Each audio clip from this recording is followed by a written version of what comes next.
du monde. S'il vous plaît, partagez cette vidéo. Cette vidéo fera du bien au corps de Christ. Cette vidéo fera du bien à l'Église. Cette vidéo fera du bien aux enfants de Dieu. Partagez massivement cette vidéo. En Afrique, en Europe, en Océanie, en Asie, en Amérique, partagez-moi massivement cette vidéo. C'est le message du Seigneur. Alléluia. Pourquoi l'Église a perdu son autorité? Bien-aimés, l'Église est le sanctuaire de Dieu. L'Église est le sanctuaire de Dieu. C'est au prix du sang de Jésus-Christ, selon Actes des Apôtres, que l'Église est née. Donc quelqu'un a versé de son sang. Le Fils de Dieu a versé son sang. Le Fils unique de Dieu a versé son sang. Il a subi les pires tortures. Il a subi les pires humiliations. Il a été crucifié nu. C'était pour donner naissance à l'Église. L'Église est le sanctuaire de Dieu. Nous devons prendre l'Église très au sérieux. Le corps de Christ est le sanctuaire de Dieu. Le corps de Christ est le sanctuaire de Dieu et Christ est la tête de son Église. Bien-aimés dans le Seigneur. Donc c'est-à-dire que celui qui s'attaque à l'Église s'attaque directement à Dieu. Celui qui s'attaque au corps de Christ s'attaque directement à Dieu et à Christ. Celui qui s'en prend à un serviteur de Christ, celui qui s'en prend à un serviteur de Dieu, celui qui s'en prend à l'Église s'attaque directement à Dieu. Bien-aimés, c'est ce que nous devons retenir. Et bien le retenir. Bien. Lisons Matthieu 16, versets 18 et 19. Matthieu 16, 18 et 19, il est écrit: Et moi, je te dis que tu es Pierre, et que sur ce roc, je bâtirai mon église, et que les portes du séjour des morts ne prévaudront point contre elle. Je te donnerai les clés du royaume des cieux. Ce que tu lieras sur la terre sera lié dans les cieux. Ce que tu délieras sur la terre sera délié dans les cieux. Bien-aimés, je vais d'abord commencer par là, pour dire que Dieu a donné toute la puissance à l'Église. Dieu a donné toute l'autorité à l'Église. L'autorité de Dieu dans toute sa plénitude, il l'a donnée à l'Église. Jésus même en partant a dit: je vous ai donné le pouvoir de marcher sur les serpents, sur les scorpions et sur toute la puissance de l'ennemi, et rien ne pourra vous nuire. Dans ce texte, Jésus nous dit encore que même la mort ne pourra pas avoir l'autorité, la domination sur son Église. Dieu est allé même plus loin pour dire que ce que l'Église lie sur la terre est lié dans le ciel. Ce que l'Église délie sur la terre est délié dans le ciel.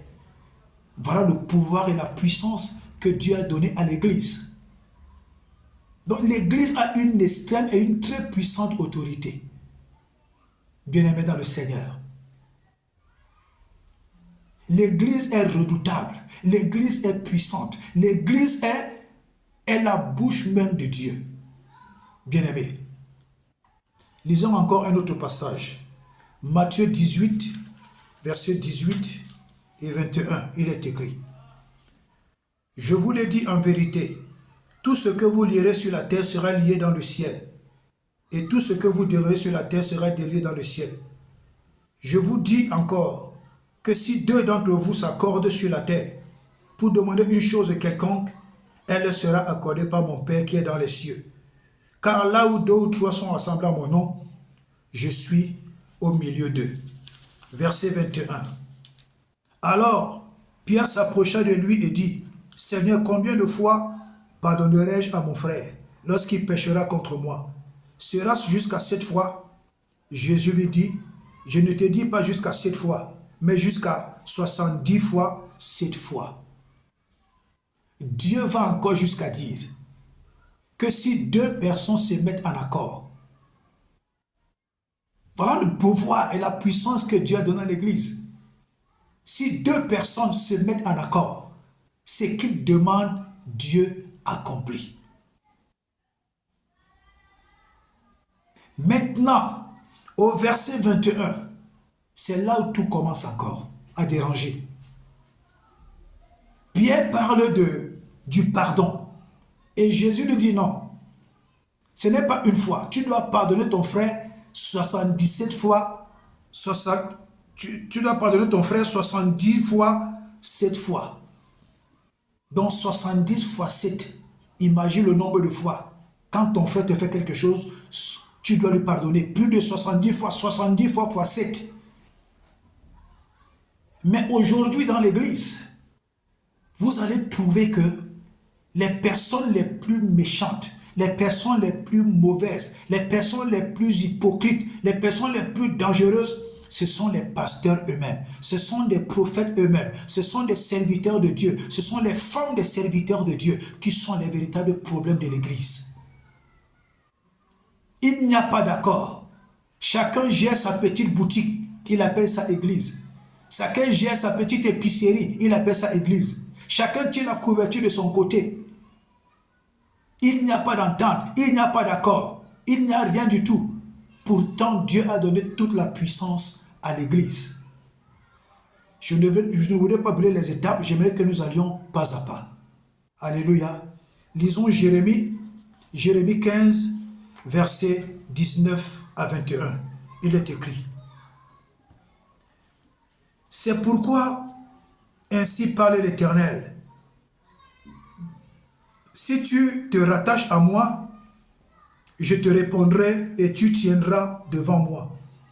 Si tu sépares ce qui est précieux de ce qui est vil, tu seras comme ma bouche. C'est à eux de revenir à toi, mais ce n'est pas à toi de retourner vers eux. Je te rendrai pour ce peuple comme une forte muraille d'airain. Ils te feront la guerre, mais ils ne te vaincront pas.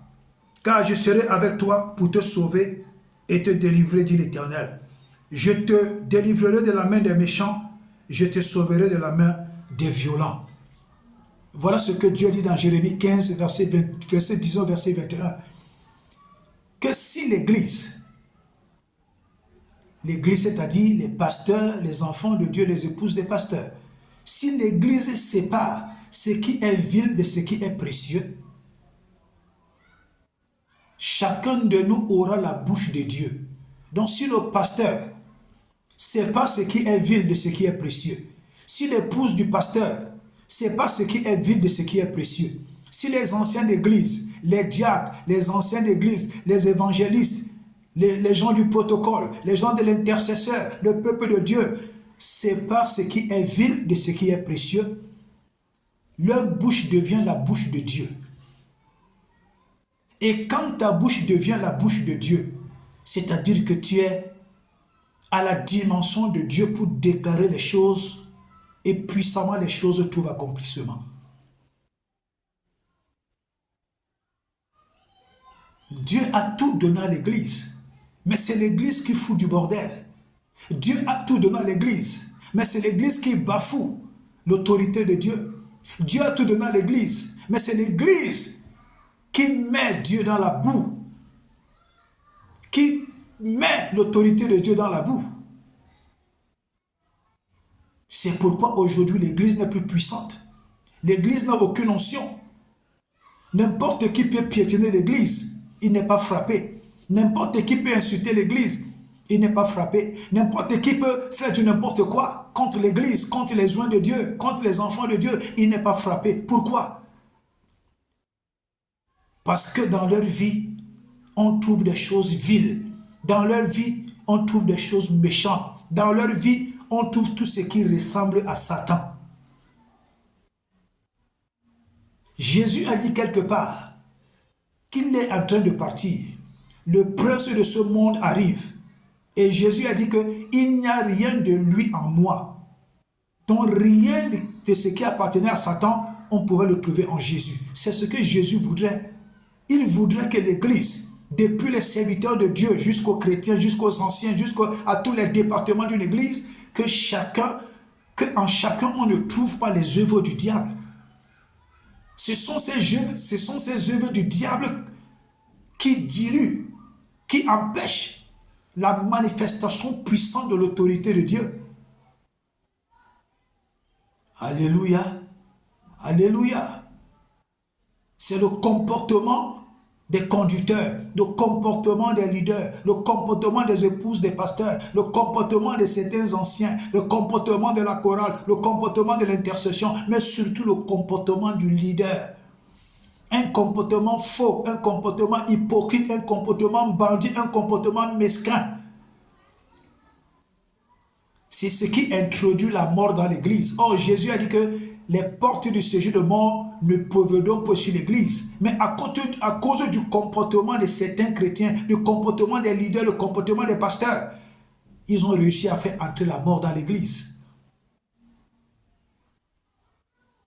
Aujourd'hui, vous allez voir certains chrétiens, des bébés, des enfants spirituels, qui viennent dire que, oh, monsieur, vous êtes homme de Dieu, hein? N'utilisez pas ce genre de langage. Je voudrais répondre à ce genre de personnes que dans l'église, on trouve 5 dons des ministères. Et les 5 dons des ministères ne fonctionnent pas de la même façon. L'apôtre ne fonctionne pas comme le pasteur. Le pasteur ne fonctionne pas comme le docteur. Le docteur ne fonctionne pas comme l'évangéliste. Et ainsi de suite. Et l'évangéliste et tout le reste ne fonctionnent pas comme le prophète. Donc n'essayez pas parfois de mélanger les hommes de Dieu. Chaque don a sa façon d'opérer. Ok? Ces chrétiens, ces chrétiennes qui sont des enfants spirituels là. Parfois, retenez vos langues avant de dire n'importe quoi. Alléluia. Oui. L'Église a reçu l'onction. L'Église a reçu la plénitude de l'autorité de Dieu, de Christ, du Saint-Esprit. L'Église est là. Aujourd'hui, l'Église n'est pas puissante. On parlait du Saint-Esprit, le Saint-Esprit, le Saint-Esprit, le Saint-Esprit, le Saint-Esprit. Mais la Bible dit quoi? N'attristez pas le Saint-Esprit. Ce sont nos bouches qui parlent du Saint-Esprit. Mais le comportement des pasteurs, le comportement des épouses des pasteurs empêche au Saint-Esprit d'opérer dans toute sa dimension. Le gros bavardage dans les églises, là, ça ne sert à rien. C'est du tapage, c'est du pipeau. L'église a perdu sa puissance. L'église a perdu son autorité. Alléluia. Bien-aimés dans le Seigneur Jésus, j'aimerais que nous comprenions quelque chose. Vous pouvez lire dans 1 Roi 13, verset 1 à 6. Vous pouvez lire cette histoire dans 1 Roi 13, verset 1 à 6. Voilà un serviteur de Dieu qui est envoyé en mission par Dieu. Il arrive là où il devait accomplir sa mission, dans le temple. Et dans le temple, le roi était en train de faire certains rituels. Il est venu et il a proclamé la déclaration que Dieu lui avait donnée. Maintenant, le roi étant mécontent, le roi veut lever sa main pour taper sur le prophète. La parole de Dieu nous dit que la main du roi a séché. Il dit que sa main a séché. Elle est restée debout comme ça, séchée. Et c'est le roi qui a commencé à supplier le prophète que, pardon, prie pour moi. Est-ce que vous pouvez voir à quel niveau, à quelle dimension l'Église est puissante? Oui, l'Église est très puissante.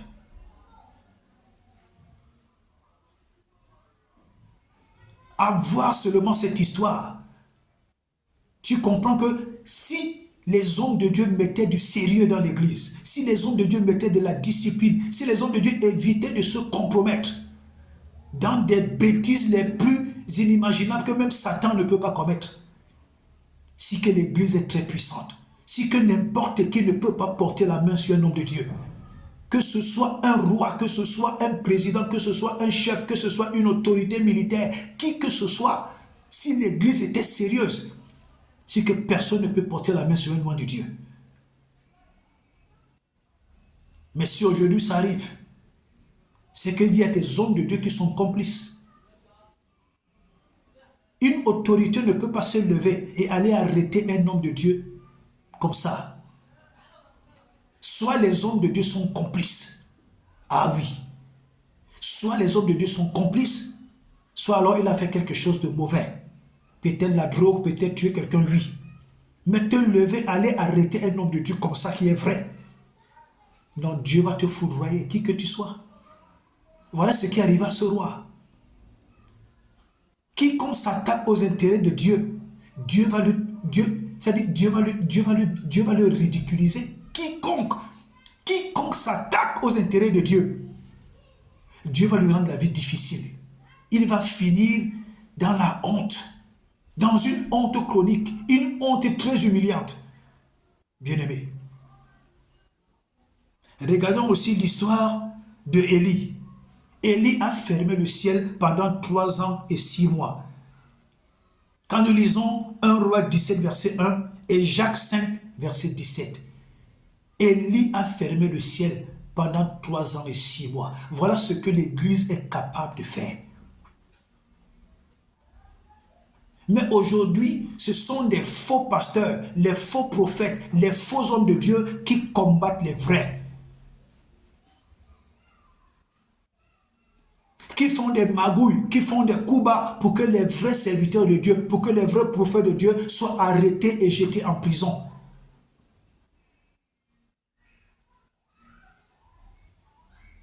Et vous voyez même dans certains pays, on arrête un homme de Dieu.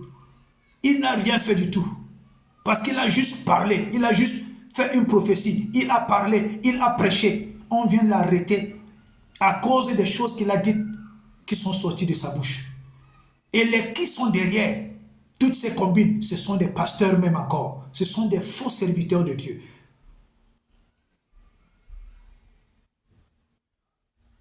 Ah oui. Ce sont des faux serviteurs de Dieu qui sont encore complices de ce genre de choses. Contre les vrais serviteurs de Dieu. Mais j'aimerais seulement dire à quelqu'un qui m'écoute, si un jour, qui que tu sois, serviteur de Dieu, homme d'église, une autorité quelconque, tu as contribué à arrêter un vrai serviteur de Dieu, tu as contribué à mettre un vrai serviteur de Dieu en prison, tu as contribué à faire du mal à un vrai serviteur de Dieu, laisse-moi te dire que tu as maudit ta propre vie, tu as maudit tes enfants, tu as maudit ta maison, tu as maudit tout ce que tes mains touchent, tu as maudit même l'église dont tu as la responsabilité. Tout dans ta vie est maudit. Parce qu'on ne touche pas à un vrai homme de Dieu sans subir des conséquences. Les conséquences sont parfois très désastreuses. Les conséquences sont pires que le cancer. Je vous dis la vérité. Mettre la main sur un vrai serviteur de Dieu. Maltraiter un vrai serviteur de Dieu. Jeter en prison un vrai serviteur de Dieu alors qu'il n'a rien fait. Parfois même d'autres vont jusqu'à peut-être même tuer un vrai serviteur de Dieu. Laisse-moi te dire, quand tu te retrouves dans ce genre de combine, qui que tu sois, tu as fait alliance avec la mort la plus honteuse de ta vie. Tu vas mal finir. Tu vas finir, c'est-à-dire tu vas pourrir vivant. Ta fin ne sera pas bien. Je te dis ça sincèrement.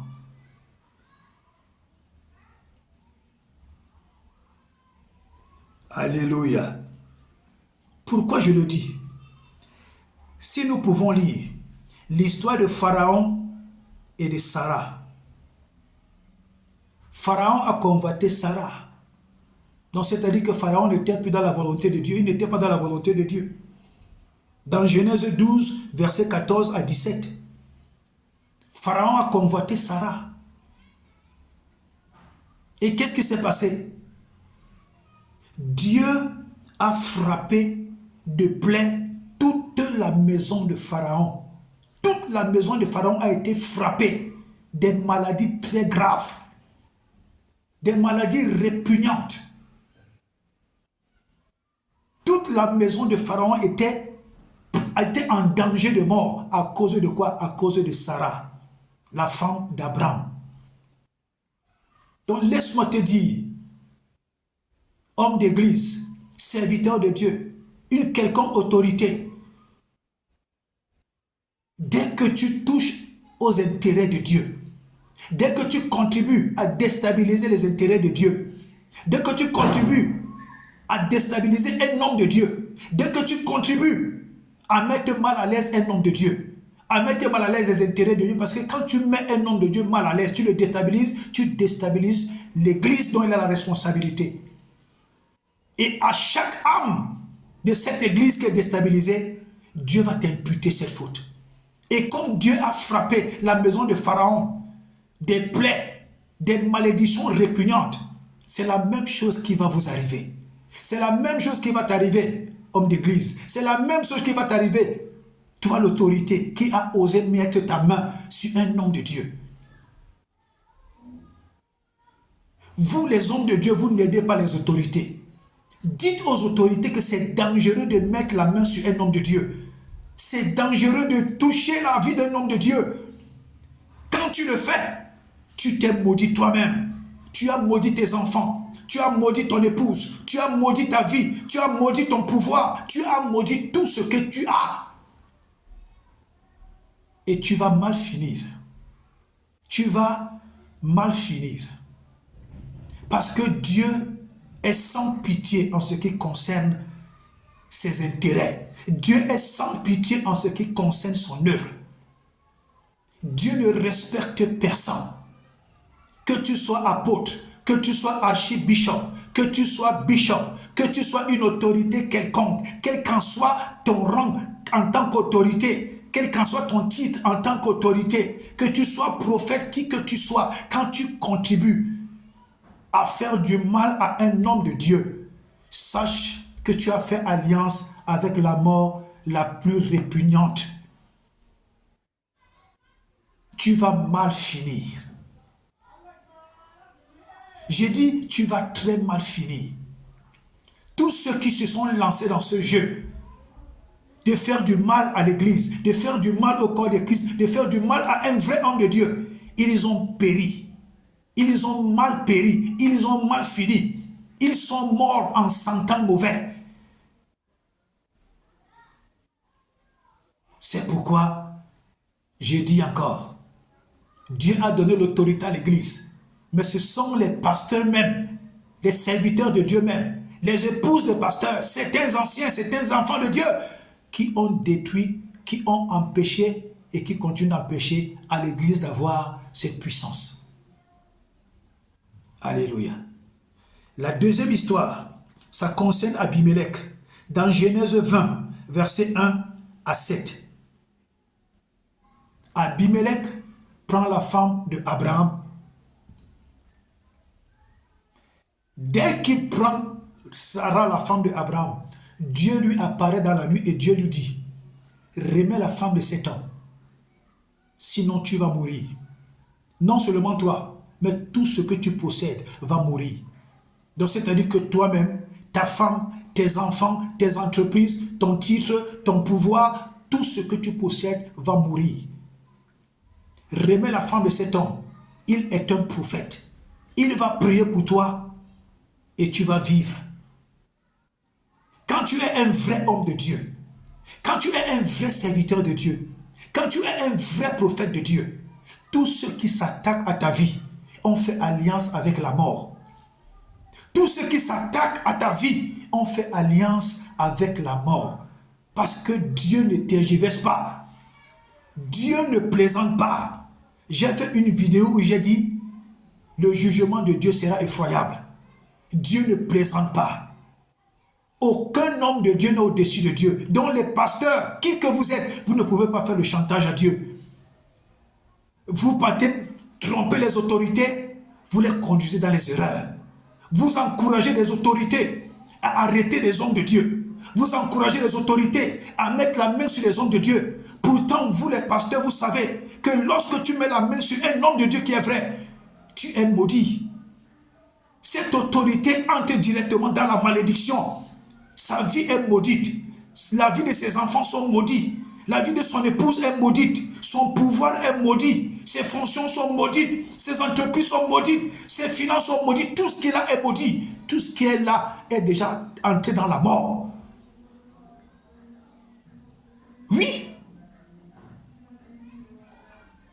Tous ces hommes de Dieu véreux là, ces serviteurs du diable infiltrés dans l'église, au lieu de donner des bons conseils aux autorités, ils induisent les autorités en erreur. Il faut arrêter ça. Ces faux serviteurs de Dieu là, ils disent qu'ils sont serviteurs de Dieu le jour, mais la nuit, ils mangent avec le diable. Le jour, ils disent qu'ils sont serviteurs de Dieu, mais la nuit, ils mangent avec le diable, ils dînent avec le diable, ils soupent avec le diable, ils dorment avec le diable, ils commettent les plus atrocités. En journée, on les respecte. Dieu va vous frapper d'une manière redoutable. Je dis bien, ce message que Dieu m'a mis à cœur, c'est un avertissement parce que la colère de Dieu est déjà entrée en action. J'ai vu des hommes de Dieu, comme ça en plein culte. Ils tombent, bam, ils meurent.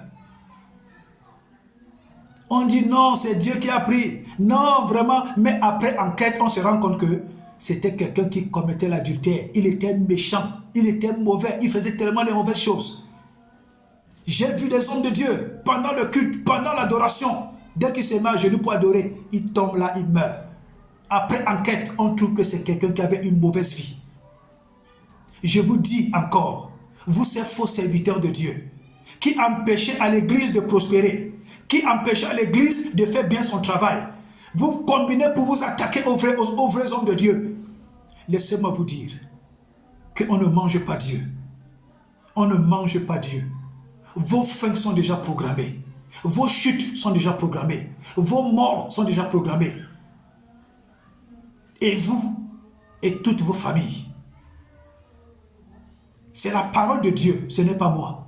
C'est la parole de Dieu qui le dit et ce n'est pas moi.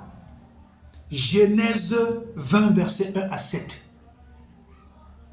Parce qu'on ne touche pas à la chose de Dieu sans subir les conséquences. On ne touche pas à ce qui appartient à Dieu sans subir les conséquences. Pire encore, si vous avez porté atteinte à la vie d'un homme de Dieu. Non, cette malédiction est générationnelle. C'est une malédiction générationnelle jusqu'à 4 générations. 4 générations de malédiction, c'est-à-dire les morts de sang, les morts violentes, les morts horribles vont se produire dans vos familles. Alléluia. Continuons. Pourquoi l'Église a-t-elle perdu sa puissance? C'est le thème. Pourquoi l'Église a perdu sa puissance? Partagez massivement cette vidéo pour que le corps de Christ soit sensibilisé, que des pasteurs soient sensibilisés, que des autorités soient sensibilisées, que toute la terre soit sensibilisée. Et n'oubliez pas de vous abonner.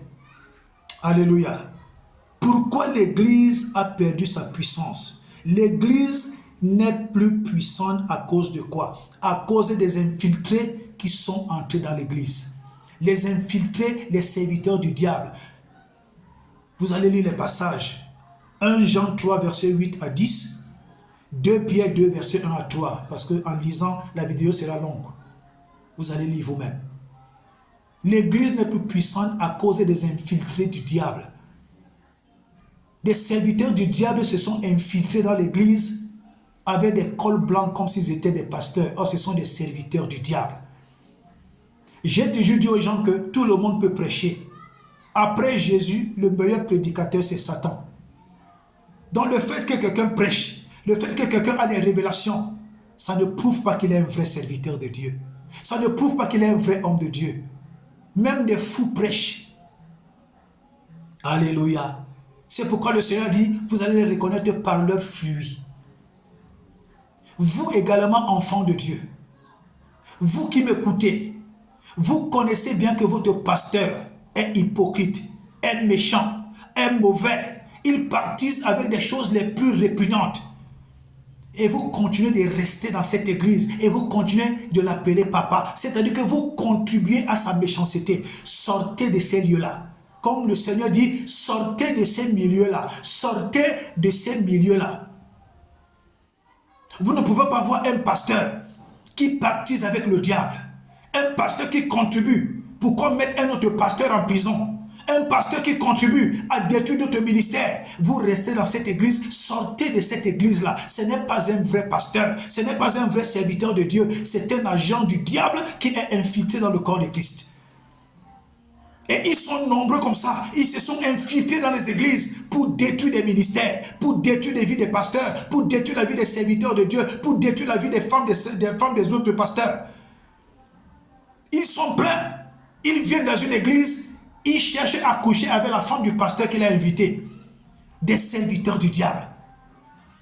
Et beaucoup de pasteurs le savent. Beaucoup d'hommes de Dieu le savent, mais ils ne les dénoncent pas. Ils continuent de les inviter, ils continuent de laisser que d'autres pasteurs les invitent. C'est-à-dire que même ce pasteur-là, tu contribues à détruire le corps de Christ. Il faut dénoncer ce genre de personnes. Il faut mettre ce genre de personnes en quarantaine. Les infiltrés du diable. Ils sont pleins dans nos églises. Avec des prophéties. C'est pourquoi j'ai toujours dit aux chrétiens qui m'écoutent que n'aimez pas les prophéties. N'aimez pas les prophéties, c'est un gros piège. Un gros piège dans lequel Satan a réussi à mettre KO tous les chrétiens. Satan a réussi à mettre les chrétiens dans sa poche à cause des prophéties. Il faut avoir ta vie de prière, lis ta parole, médite-la, aie ta vie de prière, aie ta communion avec le Saint-Esprit, aie tes moments de qualité avec Dieu. Dieu va te donner la direction, Dieu va te parler. Alléluia. La deuxième des choses, c'est quoi? C'est que l'église n'est pas puissante à cause des aventuriers. À cause des aventuriers, des faux pasteurs. Tout le monde est devenu pasteur. Parce qu'il trouve que c'est là-bas qu'il faut qu'il aille se faire de l'argent. Des aventuriers dans l'œuvre de Dieu. Des aventuriers, des bandits, des voleurs, des tricheurs, des adultères, des hypocrites. C'est-à-dire qu'ils sont plus hypocrites que Satan. Mais ils sont responsables des églises. C'est pourquoi quand des chrétiens ne sont pas bien enseignés, ils sont en danger. Quand des chrétiens ne sont pas bien enseignés, ils sont en danger. Aujourd'hui, les chrétiens pensent que parce qu'un pasteur a la voiture, parce qu'un homme de Dieu a la voiture, parce qu'un homme de Dieu s'habille bien, parce qu'un homme de Dieu est chic, ça veut dire qu'il est un homme de Dieu. Non, le vêtement ne prouve pas que tu es un homme de Dieu. Les révélations ne prouvent pas que tu es un homme de Dieu. Ta façon de prêcher ne prouve pas que tu es un homme de Dieu. Ta façon de prier ne prouve pas que tu es un homme de Dieu. Ta cathédrale ne prouve pas que tu es un homme de Dieu. Non. Dieu connaît ton cœur. Même les œuvres que tu pratiques, beaucoup de gens connaissent que tu n'es pas homme de Dieu. Arrêtez, enfants de Dieu. Arrêtez de vous faire manipuler. Alléluia. Des faux prophètes, des prophéties de chambre. Les prophéties de chambre. Élie a fermé le ciel pendant 3 ans et 6 mois. Il a encore déclaré que en Samarie, il y aura de la nourriture en abondance. Quel prophète le fait? En dehors de parler des jupons, en dehors de parler du voyage, en dehors de parler du mariage. C'est ça les prophéties. Nous sommes fatigués de ce genre de choses. Prophétiser qu'il y aura l'abondance. Prophétiser qu'il y aura de bonnes choses. C'est comme par exemple, le Seigneur est passé par ma bouche pour dire que la Côte d'Ivoire va prospérer. Oui, le Seigneur est passé par ma bouche pour dire que la Côte d'Ivoire va prospérer, que les gens le veuillent ou non. Dieu a déjà déclenché la prospérité de la Côte d'Ivoire. Oui, Dieu a déclenché la prospérité